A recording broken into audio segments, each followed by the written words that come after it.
Hi everyone. Hope I'm audible and visible, obviously. So, uh, the today's very brief discussion would be about why UPSC, how to crack UPSC. Well, I won't use the word crack. You cannot crack UPSC, right? You can get through the exam, right? Cracking would be decoding it forever. That is not possible. The various elements of the exam, as they are interwoven, integrated together, they create the complications of the exam. Most of the youngsters, most of the newcomers, they come with the belief that a good study, a preparation would lead them to success in the exam. That's a linear approach. It's like saying that everybody who works hard becomes successful in life. Though we cannot deny the importance of hard work, but is hard work the only factor? If that was so, then many of the people working very hard, especially middle class, lower middle class, they work very hard. They have to work physically as well as mentally both to survive. They would have been the most successful people in the world. And the criteria for success itself is quite varied. It is so, I would say, anarchic. It is so too personal, right? This criteria of success. So UPSC in that regard requires somewhere a very practical understanding. It has to be understood with respect to two very important aspects. One, do I prepare and qualify the exam? Or do I prepare and do something else also to qualify the exam? And what is the dynamic nature of the exam? People use the word dynamic here. People use the word complicated here, nuanced here, right? Interpretation chahiye, abstract here. Prelims is too abstract a paper. Yes, all these terms seem to be too fancy terms for preparation of IAS, and somewhere this drives us, right? We like fancy things, we all like. So that drives us to the preparation of this exam, right? Somewhere we are made to believe that it is something worth dying for. Though this is not the scenario, right? Nothing is worth dying for. The life is to live properly, and so is this exam. So if you're one of those people who believe that linear hard work is not just going to lead to success, the stereotypical method of learning that you have been doing till now may not be enough to match the requirement of the exam, right? It has nothing to do with your caliber. Your caliber is quite, you can say, infinite in nature, as every human being has. So you can take it this way that yes, there is something which I need to do something more than what I've been doing till now. There is something which I need to add to the existing level of preparation, to the existing level of things I've been doing till now, plus the rigors of the exam, the uncertainties of the social life, the unpredicted nature of the society, the family, the structure, politics, and so many other things which is around us.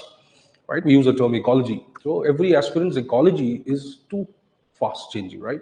You have your family problems, you have your social problems, you have some other good things, bad things coming, and all of them impacting together. So if you want to understand the nature of the exam, you have to take into consideration all these factors. If I would be just telling you that, okay, there is a syllabus and there is an NCRT, these are the reference books, right? The polity is by this, the economy is by this, and the history is by this, and this is how you'll clear the exam, you are actually making a big mistake, right? Because ultimately you are part of the social system, you are a human being. So take all that into consideration when you start preparing. This will help you develop multifaceted, multi-dimensional approach to the exam, first of all, and obviously to your life also. It will also help you, or it will somewhere remove this dichotomy, this division of plan A, plan B, plan C, plan D, right? So that is not required, right? The plan has to be simple. What is the plan? Is to prepare and get into a respectable service which you desire.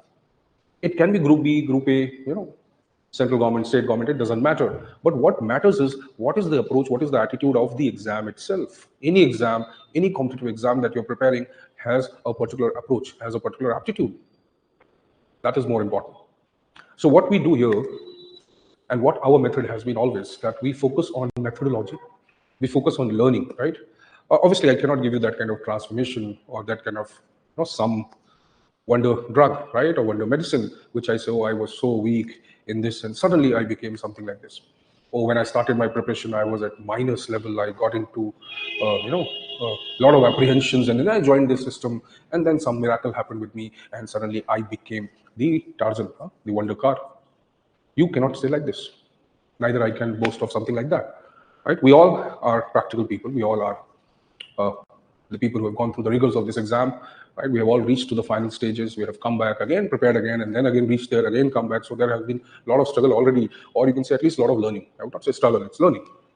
So keeping that in mind, we have come with the Genius-50 batch, which is not like the usual what we say, this 50, this 30, this 100, right? It's not like that. It's simply just a name, nomenclature, which somewhere indicates the purpose of the entire program.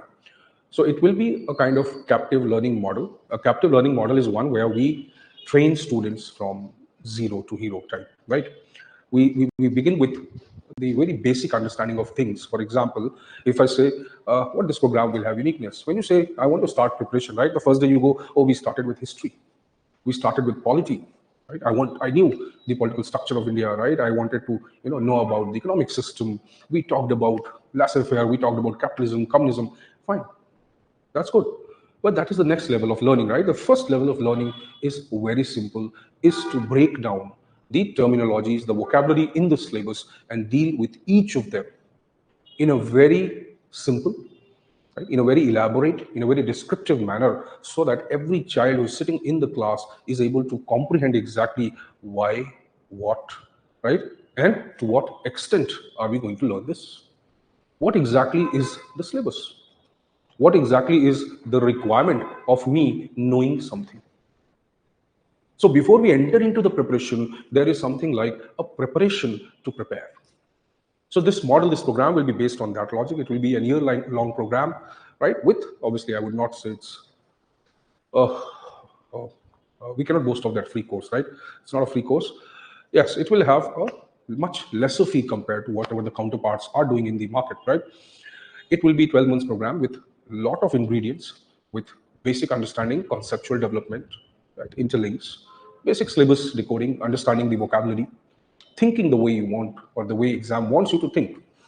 And it will be span over 1 year period with two basic modules. One, obviously, when we start with basic understanding to the preparation, and then we focus on the mains perspective. When I say mains perspective, it's not just about the syllabus. The mains perspective is more about the expansive nature of the preparation, the vastness, and the so-called, you can say, the territories which probably you've never understood before. So they will cover those parts, right? The first 6 months will get into that, and then when November onwards we reach, that will be the phase 2, where the prelim-centric approach will start. So this batch has been launched explicitly for those students, those people, right, who want to somewhere, or who are so committed and motivated to get into the first attempt, or who are willing to obviously put the level of sacrifice, the level of hard work, the level of commitment needed beyond watching reels, right, and getting motivated by them. So the level of commitment or motivation needed in terms of hard work, in terms of methodology that we follow, in terms of rigorous timetable that probably will deal with you. Okay, in case you are one of those people, right, who intend to go through this process, right, I make sure, I guarantee you that you will qualify. At least you'll go to the interview, that we can guarantee, right? Qualifying prelims and writing mains the way it is desired. But like I said, it's not going to be an easy program. It's not going to be an easy way. There has to be a rigorous effort, right? Yes, you can take a break of 10, 15, 20 days probably in that 1 year, right? But not more than that. So if you're willing to go that distance, if you're willing to work that commitment, if you have the undying, passion for public services, for, probably power, for authority, which can obviously bring phenomenal changes to the society, and for that matter, in a way you want to excel into a career, which is obviously the most desirable one probably in this country. And whatever people say, right? The famous economist who's saying that bureaucracy is not worth it, probably he is the one who himself knows that whatever he intends to implement, whatever he wants to do, he can do it only through a bureaucracy. The bureaucracy needs to be learned, it needs to be evolved, it needs to reform and restructure, and only when the best minds will enter into the bureaucracy, only then they can do it, right? So thank you so much for listening out to me. Kindly reach out to us, get the details from the website or the app, or call the office, whatever you want, right? You can also have, if you have any doubts, you can have discussions with me, right? There's an entire team which will be working with you. We'll have one of the best people, best minds in the industry who will be working with you. And like I said, the most important factor is the methodology, is the commitment to the cause, right? It's not about number of hours. It's not about grilling. It's not just about a lot of content. test and all this, right? The first thing is about how to think what you're going to think in future, right? So thank you so much for your time. See you again. Signing off, this is Ashutosh from ProgGIS. See you again. Thank you so much. All the best.